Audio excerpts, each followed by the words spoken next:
कविता पाटीदार जी। कविता पाटीदार।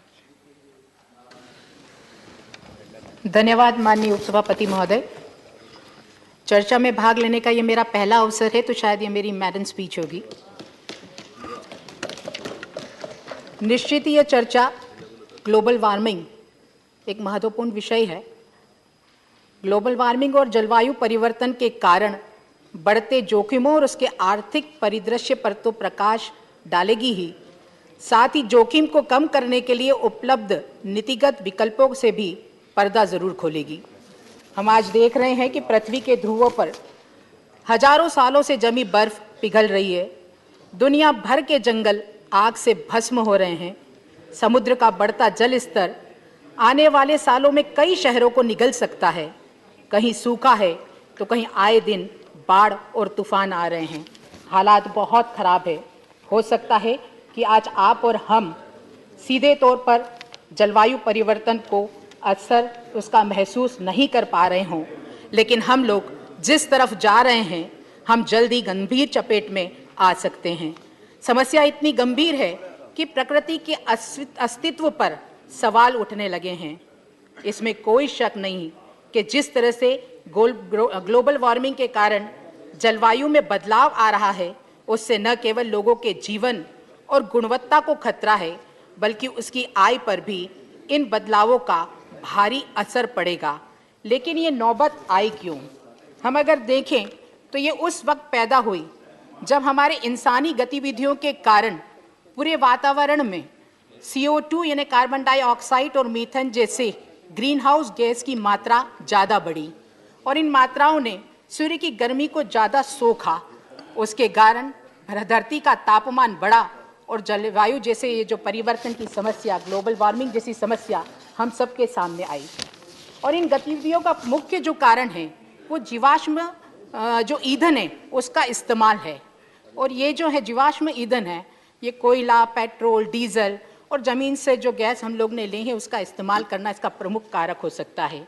इसकी शुरुआत औद्योगिक क्रांति से हुई है, क्योंकि उससे लेकर आज तक इस वातावरण में कार्बन डाइऑक्साइड की मात्रा 30% बढ़ी है। हम ये भी कह सकते हैं कि आज वातावरण में जितनी कार्बन डाइऑक्साइड है वो पहले कभी नहीं थी। और इसका सबसे खतरनाक कारण एक ये भी है कि हमने वनों की कटाई अंधाधुंध से करना शुरू कर दिया है। अभी कोविड-19 के इस महामारी को भी हमने देखा है, उसमें ऑक्सीजन की महत्ता को भी हमने जाना है। पेड़ जो ऑक्सीजन देते हैं और कार्बन डाइऑक्साइड को लेते हैं, उसकी महत्ता को भी हमने पहचाना है। हमारा इतिहास भी गवाह है कि जब लक्ष्मण जी को तीर लगा था तो हनुमान जी ने जड़ी बूटी से भरपूर पहाड़ को लेकर उनकी जान को बचाया था। ये जड़ी बूटी, ये वनस्पति, इसकी महत्ता को जब हम स्वीकार करेंगे तो ये समाधान के रूप में भी होंगे, और इस महत्ता को अगर हम नकारेंगे तो ऐसी समस्या हमारे सामने ज़रूर आएगी। कई रिसर्च बताते हैं कि आज धरती का जो तापमान है वो 1.2 डिग्री सेल्सियस है और आगामी आने वाले दिनों में ये 1.5 डिग्री सेल्सियस तक भी जा सकता है। और अगर हालात ऐसे ही रहे और ये बदलाव 2 डिग्री सेल्सियस तक पहुंच गए तो हम महामारी के कगार पर, हम बर्बादी के कगार पर खड़े होंगे। कारण तो बहुत से हैं, मगर इसके समाधानों पर जाना होगा।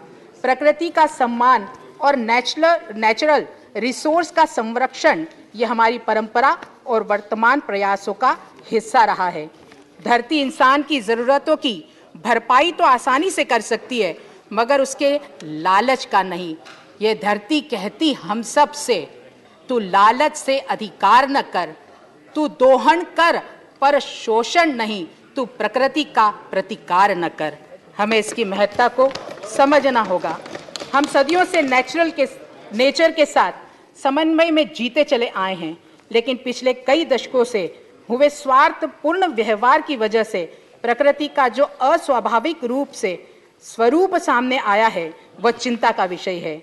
यह बात मानव कल्याण के लिए अत्यंत संवेदनशील दायित्व का हिस्सा तो है ही, यह हम सभी की सामूहिक जिम्मेदारी भी है। इसलिए जलवायु परिवर्तन और ग्लोबल वार्मिंग जैसे इन समस्याओं का मुकाबला करने के लिए पूंजी के रूप में माननीय प्रधानमंत्री जी की अवधारणा है लाइफ स्टाइल फॉर एनवायरनमेंट, यानी पर्यावरण के लिए जीवन शैली। लाइफ का दृष्टिकोण एक ऐसी जीवन शैली अपनाना है जो हमारे धरती के अनुरूप हो, इसे नुकसान न पहुंचाए। जीवन पद्धति का बदलाव करना ही होगा।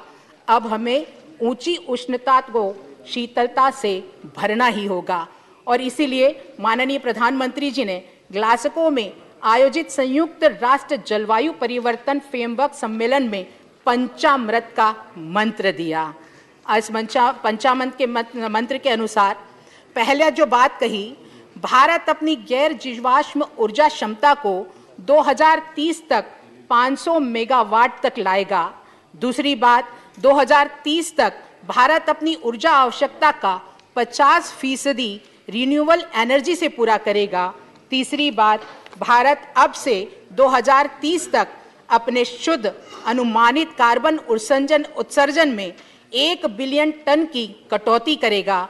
चौथा, 2030 तक भारत अपनी अर्थव्यवस्था की कार्बन इंटेंसिटी को 45% से भी कम करेगा। और पांचवा, 2070 तक भारत नेट जीरो का लक्ष्य हासिल करेगा।